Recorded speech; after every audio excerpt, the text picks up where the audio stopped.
Wuthering Heights by Emily Brontë. Chapter 29.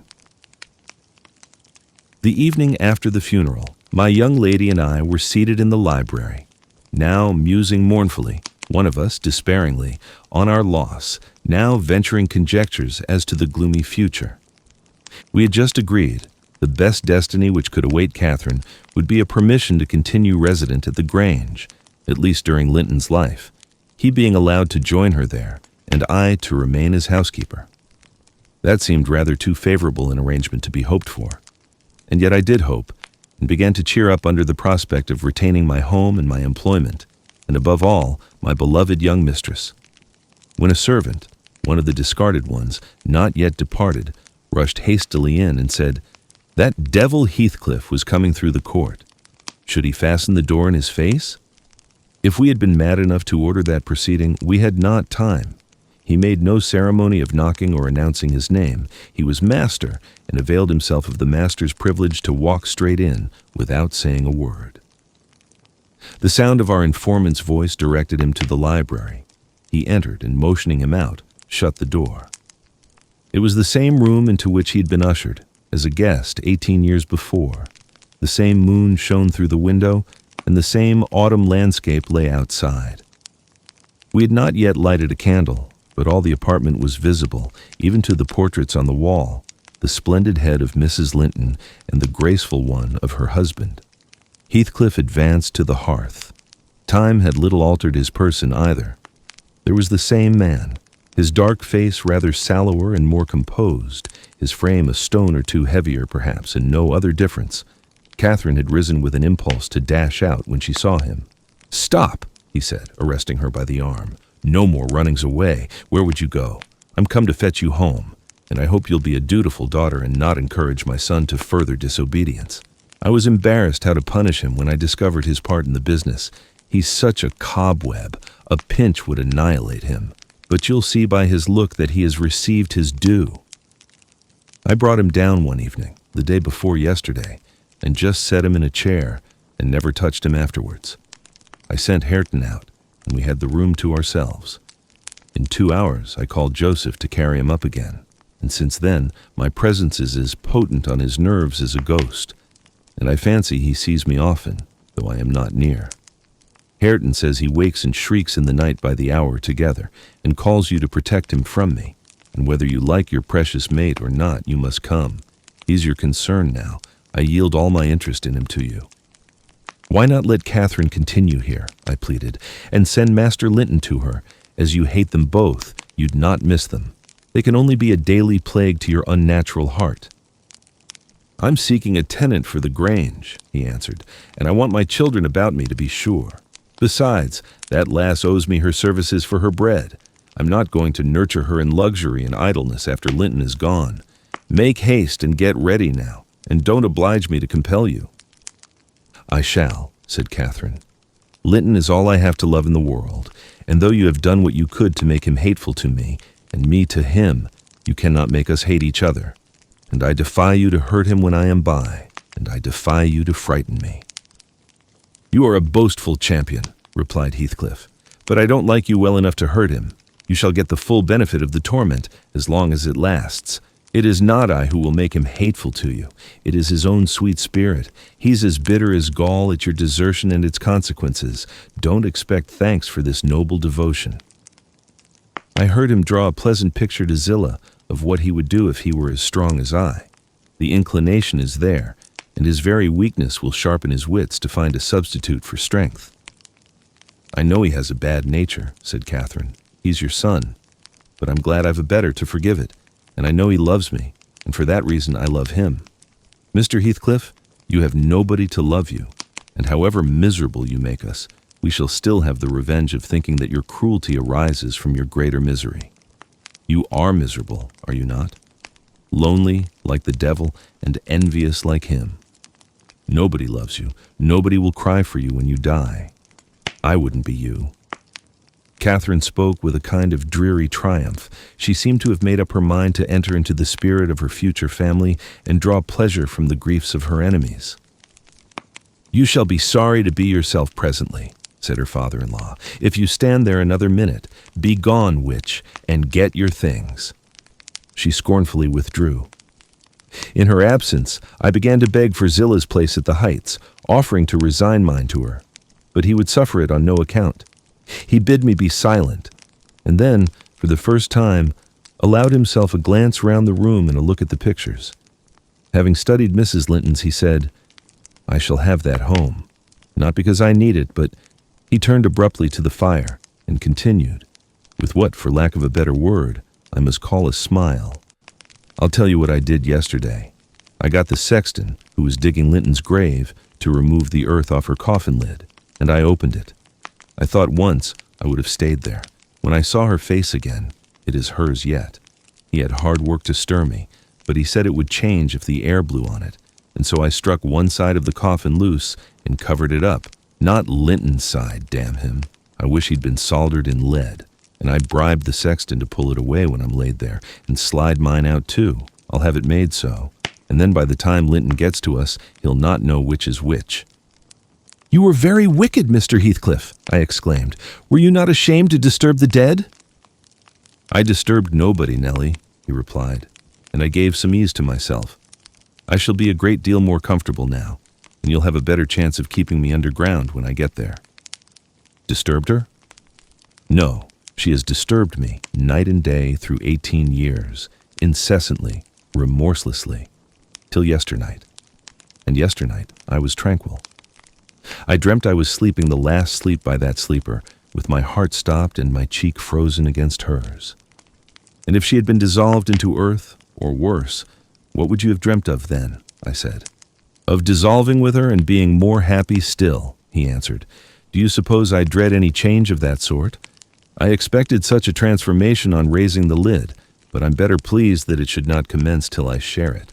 Besides, unless I had received a distinct impression of her passionless features, that strange feeling would hardly have been removed. It began oddly. You know I was wild after she died, and eternally, from dawn to dawn, praying her to return to me her spirit. I have a strong faith in ghosts. I have a conviction that they can, and do, exist among us. The day she was buried, there came a fall of snow. In the evening I went to the churchyard. It blew bleak as winter, all round was solitary. I didn't fear that her fool of a husband would wander up the glen so late, and no one else had business to bring them there. Being alone, and conscious 2 yards of loose earth was the sole barrier between us, I said to myself. I'll have her in my arms again. If she be cold, I'll think it is this north wind that chills me, and if she be motionless, it is sleep. I got a spade from the tool house and began to delve with all my might. It scraped the coffin. I fell to work with my hands. The wood commenced cracking about the screws. I was on the point of attaining my object when it seemed that I heard a sigh from someone above, close at the edge of the grave and bending down. If I can only get this off, I muttered. I wish they may shovel in the earth over us both. And I wrenched at it more desperately still. There was another sigh, close at my ear. I appeared to feel the warm breath of it displacing the sleet-laden wind.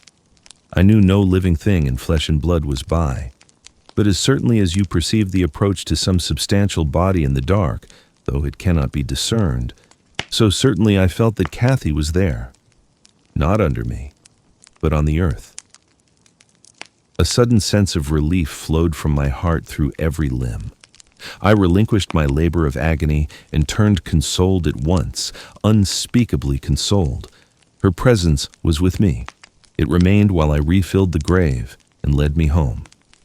You may laugh if you will, but I was sure I should see her there. I was sure she was with me, and I could not help talking to her. Having reached the Heights, I rushed eagerly to the door. It was fastened, and I remember that accursed Earnshaw and my wife opposed my entrance. I remember stopping to kick the breath out of him and then hurrying upstairs to my room and hers. I looked round impatiently. I felt her by me. I could almost see her, and yet I could not. I ought to have sweat blood then, from the anguish of my yearning, from the fervor of my supplications, to have but one glimpse. I had not one. She showed herself, as she often was in life, a devil to me. And since then, sometimes more and sometimes less, I've been the sport of that intolerable torture, infernal, keeping my nerves at such a stretch that if they had not resembled catgut, they would long ago have relaxed to the feebleness of Linton's. When I sat in the house with Hareton, it seemed that on going out I should meet her. When I walked on the moors, I should meet her coming in. When I went from home, I hastened to return. She must be somewhere at the Heights, I was certain. And when I slept in her chamber, I was beaten out of that. I couldn't lie there. For the moment I closed my eyes, she was either outside the window, or sliding back the panels, or entering the room, or even resting her darling head on the same pillow as she did when a child, and I must open my lids to see. And so I opened and closed them 100 times a night, to be always disappointed. It racked me. I've often groaned aloud, till that old rascal Joseph no doubt believed that my conscience was playing the fiend inside of me. Now, since I've seen her, I'm pacified. A little. It was a strange way of killing, not by inches, but by fractions of hairbreadths, to beguile me with the specter of a hope through 18 years. Mr. Heathcliff paused and wiped his forehead. His hair clung to it, wet with perspiration. His eyes were fixed on the red embers of the fire, the brows not contracted, but raised next the temples, diminishing the grim aspect of his countenance, but imparting a peculiar look of trouble and a painful appearance of mental tension towards one absorbing subject. He only half addressed me, and I maintained silence. I didn't like to hear him talk. After a short period, he resumed his meditation on the picture, took it down and leant it against the sofa to contemplate it at better advantage. And while so occupied, Catherine entered, announcing that she was ready when her pony should be saddled. "Send that over tomorrow," said Heathcliff to me. Then turning to her, he added, "You may do without your pony. It is a fine evening, and you'll need no ponies at Wuthering Heights. For what journeys you take, your own feet will serve you. Come along." "Goodbye, Ellen," whispered my dear little mistress. She kissed me. Her lips felt like ice. "Come and see me, Ellen. Don't forget." "Take care you do no such thing, Mrs. Dean," said her new father. "When I wish to speak to you, I'll come here. I want none of your prying at my house." He signed her to precede him, and casting back a look that cut my heart, she obeyed. I watched them, from the window, walk down the garden. Heathcliff fixed Catherine's arm under his, though she disputed the act at first, evidently, and with rapid strides he hurried her into the alley, whose trees concealed them. Chapter 30. I have paid a visit to the Heights, but I have not seen her since she left. Joseph held the door in his hand when I called to ask after her, and wouldn't let me pass. He said Mrs. Linton was thrang, and the master was not in. Zillah has told me something of the way they go on, otherwise I should hardly know who was dead and who living. She thinks Catherine haughty, and does not like her, I can guess by her talk. My young lady asked some aid of her when she first came, but Mr. Heathcliff told her to follow her own business and let his daughter-in-law look after herself, and Zillah willingly acquiesced, being a narrow-minded, selfish woman. Catherine evinced a child's annoyance at this neglect, repaid it with contempt, and thus enlisted my informant among her enemies, as securely as if she had done her some great wrong. I had a long talk with Zillah about 6 weeks ago, a little before you came, one day when we foregathered on the moor, and this is what she told me. The first thing Mrs. Linton did, she said, on her arrival at the Heights, was to run upstairs without even wishing good evening to me and Joseph. She shut herself into Linton's room and remained till morning. Then, while the master and Earnshaw were at breakfast, she entered the house and asked all in a quiver if the doctor might be sent for. Her cousin was very ill. "We know that," answered Heathcliff, "but his life is not worth a farthing, and I won't spend a farthing on him." "But I cannot tell how to do," she said, "and if nobody will help me, he'll die." "Walk out of the room," cried the master, "and let me never hear a word more about him. None here care what becomes of him. If you do, act the nurse. If you do not, lock him up and leave him." Then she began to bother me, and I said I'd had enough plague with the tiresome thing. We each had our tasks, and hers was to wait on Linton.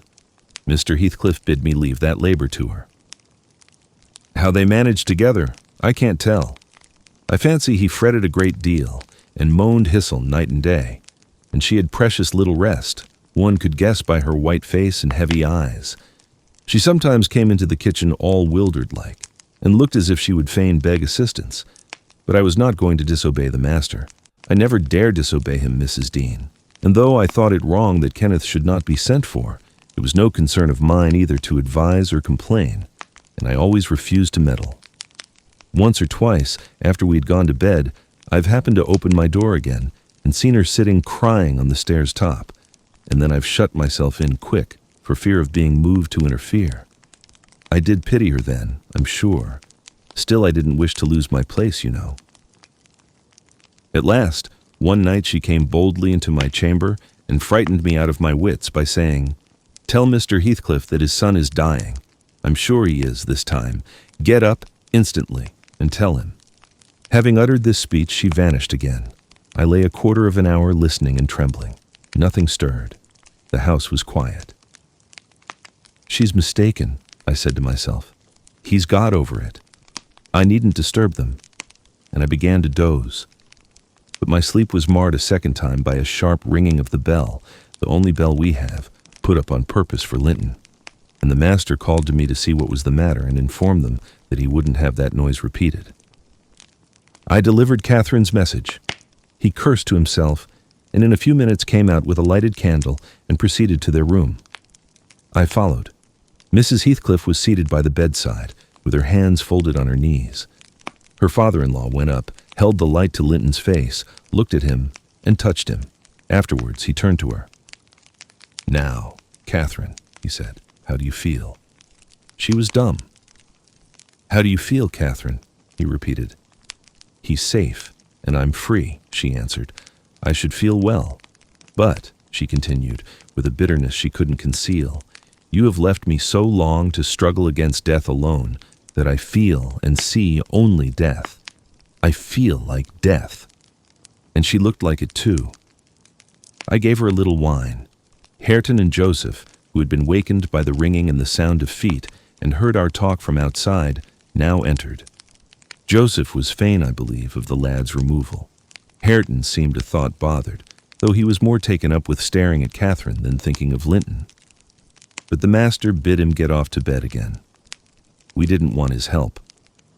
He afterwards made Joseph remove the body to his chamber and told me to return to mine, and Mrs. Heathcliff remained by herself. In the morning, he sent me to tell her she must come down to breakfast. She had undressed and appeared going to sleep, and said she was ill, at which I hardly wondered. I informed Mr. Heathcliff, and he replied, "Well, let her be till after the funeral, and go up now and then to get her what is needful, and as soon as she seems better, tell me." Cathy stayed upstairs a fortnight, according to Zillah, who visited her twice a day, and would have been rather more friendly, but her attempts at increasing kindness were proudly and promptly repelled. Heathcliff went up once to show her Linton's will. He had bequeathed the whole of his, and what had been her, movable property, to his father. The poor creature was threatened or coaxed into that act during her week's absence, when his uncle died. The lands, being a minor, he could not meddle with. However, Mr. Heathcliff has claimed and kept them in his wife's right, and his also, I suppose legally. At any rate, Catherine, destitute of cash and friends, cannot disturb his possession. "Nobody," said Zillah, "ever approached her door, except that once, but I, and nobody asked anything about her. The first occasion of her coming down into the house was on a Sunday afternoon. She had cried out when I carried up her dinner that she couldn't bear any longer being in the cold, and I told her the master was going to Thrushcross Grange, and Earnshaw and I needn't hinder her from descending. So, as soon as she heard Heathcliff's horse trot off, she made her appearance, donned in black, and her yellow curls combed back behind her ears as plain as a Quaker. She couldn't comb them out. Joseph and I generally go to chapel on Sundays. The kirk, has no minister now," explained Mrs. Dean, "and they call the Methodists' or Baptists' place, I can't say which it is, at Gimmerton a chapel." Joseph had gone, she continued, but I thought proper to bide at home. Young folks are always the better for an elder's overlooking, and Hareton, with all his bashfulness, isn't a model of nice behavior. I let him know that his cousin would very likely sit with us, and she had been always used to see the Sabbath respected, so he had as good leave his guns and bits of indoor work alone while she stayed. He colored up at the news and cast his eyes over his hands and clothes. The train oil and gunpowder were shoved out of sight in a minute. I saw he meant to give her his company, and I guessed by his way he wanted to be presentable. So, laughing as I durst not laugh when the master is by, I offered to help him if he would, and joked at his confusion. He grew sullen and began to swear. "Now, Mrs. Dean," Zillah went on, seeing me not pleased by her manner, "you happen think your young lady too fine for Mr. Hareton, and happen you're right, but I own I should love well to bring her pride a peg lower. And what will all her learning and her daintiness do for her now? She's as poor as you or I. Poorer, I'll be bound. You're saving, and I'm doing my little all that road." Hareton allowed Zillah to give him her aid, and she flattered him into a good humor. So when Catherine came, half forgetting her former insults, he tried to make himself agreeable, by the housekeeper's account. "Mrs. walked in," she said, as chill as an icicle and as high as a princess. I got up and offered her my seat in the armchair. No, she turned up her nose at my civility. Earnshaw rose too, and bid her come to the settle and sit close by the fire. He was sure she was starved. "I've been starved a month and more," she answered, resting on the word as scornful as she could. And she got a chair for herself and placed it at a distance from both of us. Having sat till she was warm, she began to look round and discovered a number of books on the dresser. She was instantly upon her feet again, stretching to reach them, but they were too high up. Her cousin, after watching her endeavors a while, at last summoned courage to help her. She held her frock, and he filled it with the first that came to hand. That was a great advance for the lad. She didn't thank him. Still, he felt gratified that she had accepted his assistance, and ventured to stand behind as she examined them, and even to stoop and point out what struck his fancy in certain old pictures which they contained. Nor was he daunted by the saucy style in which she jerked the page from his finger. He contented himself with going a bit farther back and looking at her instead of the book. She continued reading, or seeking for something to read. His attention became, by degrees, quite centered in the study of her thick silky curls. Her face he couldn't see, and she couldn't see him. And perhaps, not quite awake to what he did, but attracted like a child to a candle, at last he proceeded from staring to touching. He put out his hand and stroked one curl as gently as if it were a bird. He might have stuck a knife into her neck. She started round in such a taking. "Get away this moment! How dare you touch me? Why are you stopping there?" she cried in a tone of disgust. "I can't endure you. I'll go upstairs again if you come near me." Mr. Hareton recoiled, looking as foolish as he could do. He sat down in the settle very quiet, and she continued turning over her volumes another half hour. Finally, Earnshaw crossed over and whispered to me, "Will you ask her to read to us, Zillah? I'm stalled of doing naught, and I could like to hear her. Do not say I wanted it, but ask of yourseln." "Mr. Hareton wishes you would read to us, ma'am," I said immediately. "He'd take it very kind. He'd be much obliged." She frowned, and looking up, answered, "Mr. Hareton and the whole set of you will be good enough to understand that I reject any pretense at kindness you have the hypocrisy to offer. I despise you and will have nothing to say to any of you, when I would have given my life for one kind word, even to see one of your faces, you all kept off. But I won't complain to you. I'm driven down here by the cold, not either to amuse you or enjoy your society." "What could I have done?" began Earnshaw. "How was I to blame?" "Oh, you are an exception," answered Mrs. Heathcliff. "I never missed such a concern as you." "But I offered more than once and asked," he said, kindling up at her pertness. "I asked Mr. Heathcliff to let me wake for you." "Be silent! I'll go out of doors, or anywhere, rather than have your disagreeable voice in my ear," said my lady. Hareton muttered she might go to hell for him, and unslinging his gun, restrained himself from his Sunday occupations no longer. He talked now, freely enough, and she presently saw fit to retreat to her solitude. But the frost had set in, and in spite of her pride, she was forced to condescend to our company more and more. However, I took care there should be no further scorning at my good nature. Ever since, I've been as stiff as herself, and she has no lover or liker among us, and she does not deserve one. For let them say the least word to her, and she'll curl back without respect of anyone. She'll snap at the master himself, and as good as dares him to thrash her, and the more hurt she gets, the more venomous she grows. At first, on hearing this account from Zillah, I determined to leave my situation, take a cottage, and get Catherine to come and live with me. But Mr. Heathcliff would as soon permit that, as he would set up Hareton in an independent house, and I can see no remedy at present unless she could marry again. And that scheme, it does not come within my province to arrange. Thus ended Mrs. Dean's story.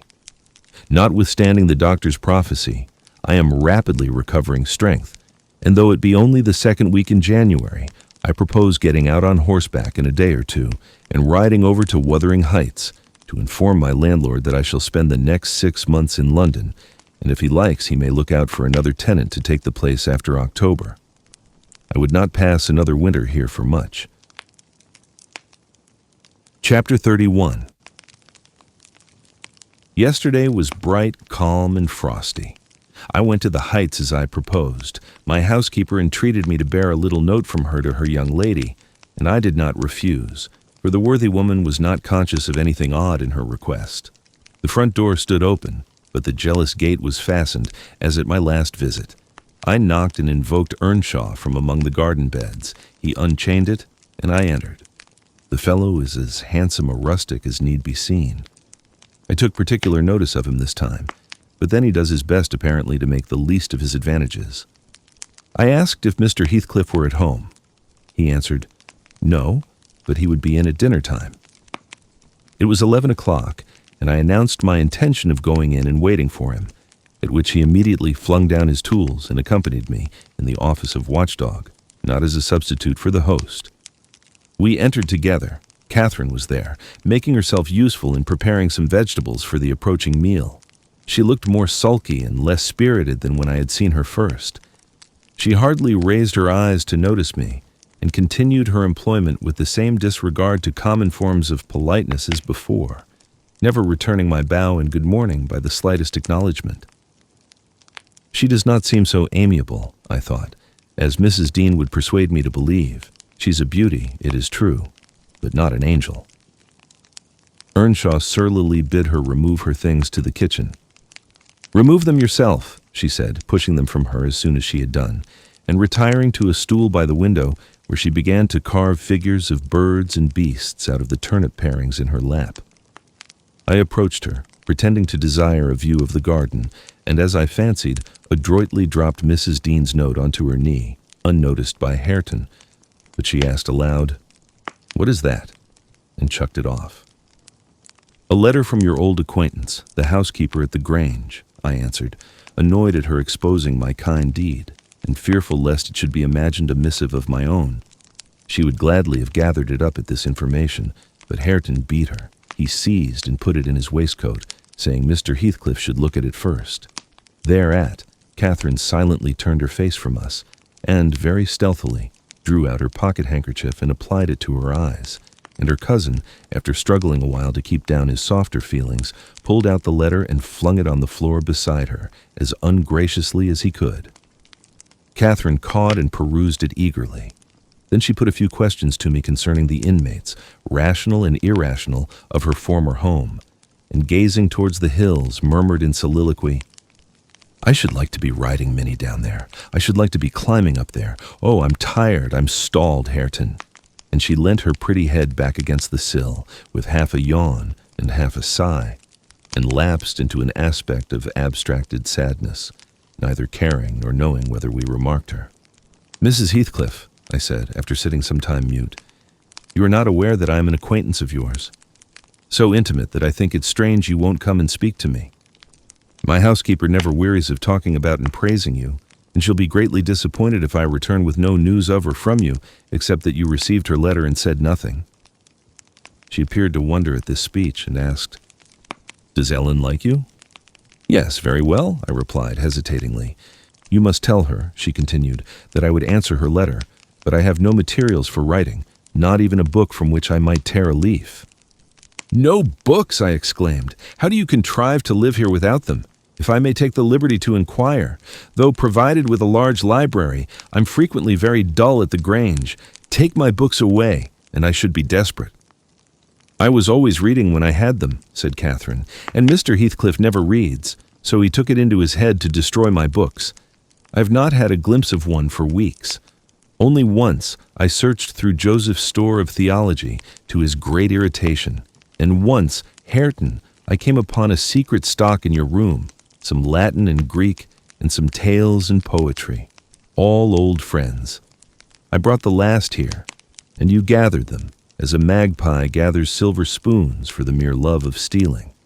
They are of no use to you, or else you concealed them in the bad spirit that, as you cannot enjoy them, nobody else shall. Perhaps your envy counseled Mr. Heathcliff to rob me of my treasures?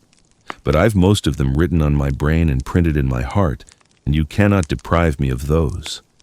Earnshaw blushed crimson when his cousin made this revelation of his private literary accumulations and stammered an indignant denial of her accusations. "Mr. Hareton is desirous of increasing his amount of knowledge," I said, coming to his rescue. "He is not envious, but emulous of your attainments. He'll be a clever scholar in a few years."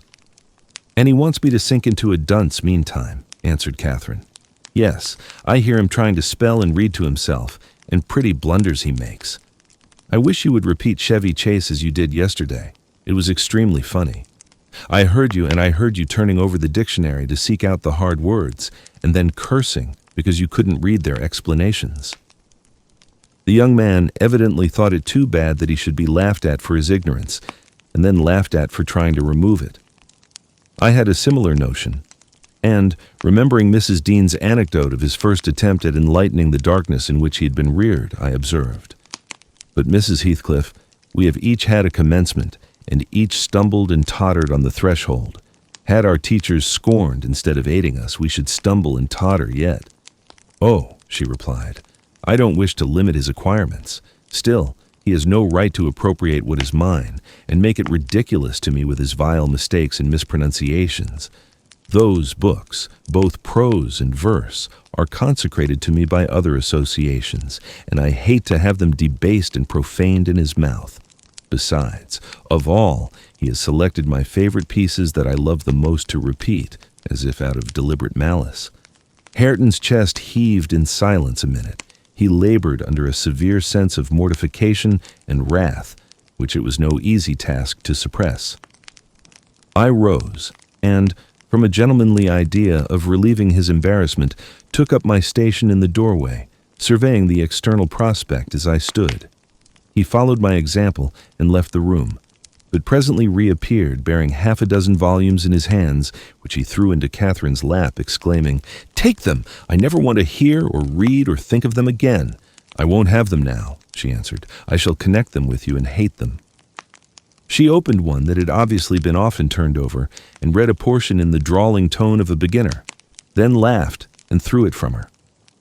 "And listen," she continued provokingly, commencing a verse of an old ballad in the same fashion. But his self-love would endure no further torment. I heard, and not altogether disapprovingly, a manual check given to her saucy tongue. The little wretch had done her utmost to hurt her cousin's sensitive, though uncultivated feelings, and a physical argument was the only mode he had of balancing the account and repaying its effects on the inflictor. He afterwards gathered the books and hurled them on the fire. I read in his countenance what anguish it was to offer that sacrifice to spleen. I fancied that as they consumed, he recalled the pleasure they had already imparted and the triumph and ever-increasing pleasure he had anticipated from them, and I fancied I guessed the incitement to his secret studies also. He had been content with daily labor and rough animal enjoyments till Catherine crossed his path. Shame at her scorn and hope of her approval were his first prompters to higher pursuits, and instead of guarding him from one and winning him to the other, his endeavors to raise himself had produced just the contrary result. "Yes, that's all the good that such a brute as you can get from them," cried Catherine, sucking her damaged lip and watching the conflagration with indignant eyes. "You'd better hold your tongue now," he answered fiercely. and his agitation precluded further speech. He advanced hastily to the entrance where I made way for him to pass. But ere he had crossed the doorstones, Mr. Heathcliff, coming up the causeway, encountered him, and laying hold of his shoulder, asked, "What's to do now, my lad?" Naught, he said, and broke away to enjoy his grief and anger in solitude. Heathcliff gazed after him and sighed. "It will be odd if I thwart myself," he muttered, unconscious that I was behind him. "But when I look for his father in his face, I find her every day more. How the devil is he so like? I can hardly bear to see him." He bent his eyes to the ground and walked moodily in. There was a restless, anxious expression in his countenance I had never remarked there before, and he looked sparer in person. His daughter-in-law, on perceiving him through the window, immediately escaped to the kitchen, so that I remained alone. "I'm glad to see you out of doors again, Mr. Lockwood," he said in reply to my greeting, "from selfish motives partly. I don't think I could readily supply your loss in this desolation. I've wondered more than once what brought you here." "An idle whim, I fear, sir," was my answer, "or else an idle whim is going to spirit me away. I shall set out for London next week, and I must give you warning that I feel no disposition to retain Thrushcross Grange beyond the 12 months I agreed to rent it. I believe I shall not live there any more." "Oh, indeed. You're tired of being banished from the world, are you?" he said. "But if you be coming to plead off paying for a place you won't occupy, your journey is useless. I never relent in exacting my due from anyone." "I'm coming to plead off nothing about it," I exclaimed, considerably irritated. "Should you wish it, I'll settle with you now," and I drew my notebook from my pocket. No, he replied coolly. "You'll leave sufficient behind to cover your debts if you fail to return. I'm not in such a hurry. Sit down and take your dinner with us. A guest that is safe from repeating his visit can generally be made welcome. Catherine, bring the things in. Where are you?" Catherine reappeared, bearing a tray of knives and forks.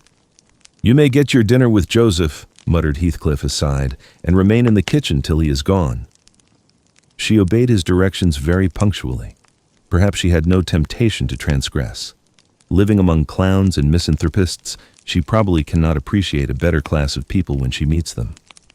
With Mr. Heathcliff, grim and saturnine on the one hand, and Hareton, absolutely dumb, on the other, I made a somewhat cheerless meal and bade adieu early. I would have departed by the back way to get a last glimpse of Catherine and annoy old Joseph, but Hareton received orders to lead up my horse, and my host himself escorted me to the door, so I could not fulfill my wish. How dreary life gets over in that house, I reflected while riding down the road. What a realization of something more romantic than a fairy tale it would have been for Mrs. Linton Heathcliff had she and I struck up an attachment as her good nurse desired and migrated together into the stirring atmosphere of the town.